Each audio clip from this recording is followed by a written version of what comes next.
House of the Rising Sun. It's an important episode for the series because it's the episode where we're finding the valley, which is the set of caves. A lot of the characters are going to move there. Jack actually found this valley in the previous episode, White Rabbit, and this is the episode where people are beginning to make that move out of the beach and getting out of that mentality of being immediate crash survivors to being sort of citizens of this island, to being sort of full-time dwellers of the island. These caves make too good a shelter just to be used for burial. Adam and Eve, they must have lived here. We don't need to bring the water to the people. We need to bring the people to the water. So although this is also the episode where we find the set, this episode also is the one where we find out the story of Sun. 당신 남편이랑 다시 화해하는 건 어때요? 대답해봐요. 예? We had a chance to sort of see them really fall in love and then fall out of love. I think it was really important to see the other side of the story, where it all began and where it's going right now. Approximately 20% of the episode is flashbacks to their life as a young married couple in Korea and the weird circumstances that led to them being on this oceanic flight from Sydney to Los Angeles and landed them on this island. That was a particularly difficult thing, not, only because I don't speak or write in Korean, but it was about getting into a whole other cultural headspace, and it was about writing about something that I don't have a huge amount of personal reference for. 내가 가서 설명을 하게 해줘. 내가 얘기를 잘하면 당신을 풀어줄 수도 있잖아. 네가 어떻게 설명해?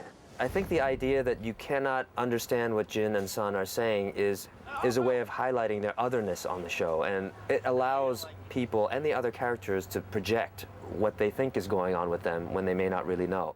아버님이 시키는 대로 할 뿐이야. 나 우리를 위해서 하는 거야. They know exactly what they need to do, especially Jin's character. He needs to know all he has to do is just talk to his wife. But he can't for so many reasons. But that is like the hardest thing to do between a man and a woman.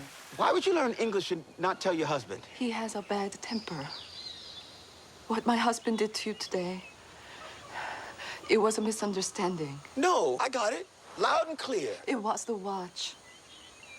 Your husband tried to murder me for a watch? Whenever there are women involved and men, there's a lot of tension that goes on, and I think he and I are maybe going to have that tension for a while. The episode has a lot of really heavy things happening in it. You have Jin, the husband, attacking Michael, and there's a whole sort of racial can of worms that opens because it's a Korean man attacking a black man, and in some places that doesn't mean anything. In the United States and certain places in America, it means quite a bit. I don't know how it is in Iraq, but in the United States of America, where I'm from, Korean people don't like black people.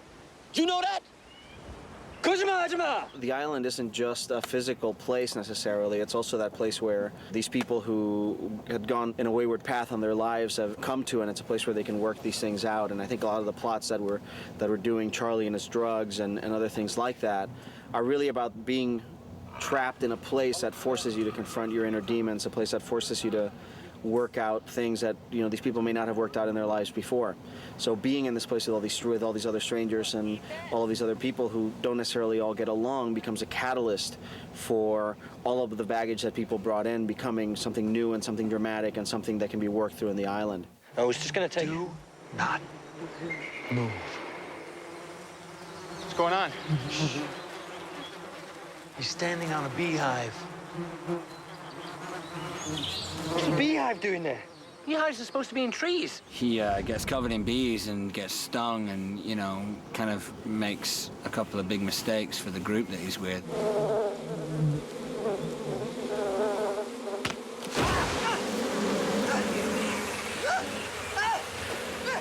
I really like insects, so, any opportunity to do that at work is always fun. It was cool. There were drone bees, which is the male bee.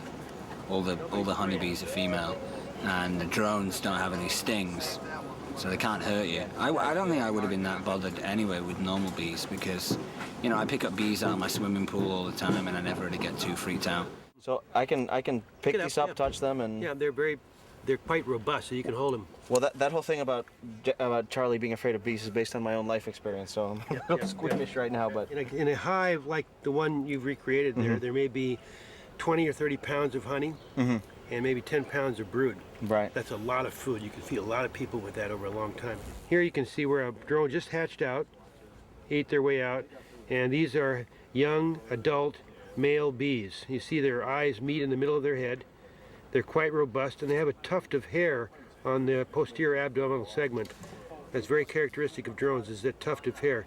And they have no stingers. They're very docile, they're kind of stupid, and they're very robustly built. So they're easy to handle, and for shots like we need in this film, they're the ideal thing to do. It was fun. It was kind of sticky and messy because I was covered in honey, so that it would stick to my arm and to my head and all that kind of stuff. I really liked it. These are our tracking marks. We're using them so that the computers can simulate the camera motion from the live action plate. And then when we get them into the post-production place, we can then simulate the camera move in a virtual environment. So our CGBs that would be chasing Jack and Kate will not seem to float in the scene. Hopefully look like they're real CGBs.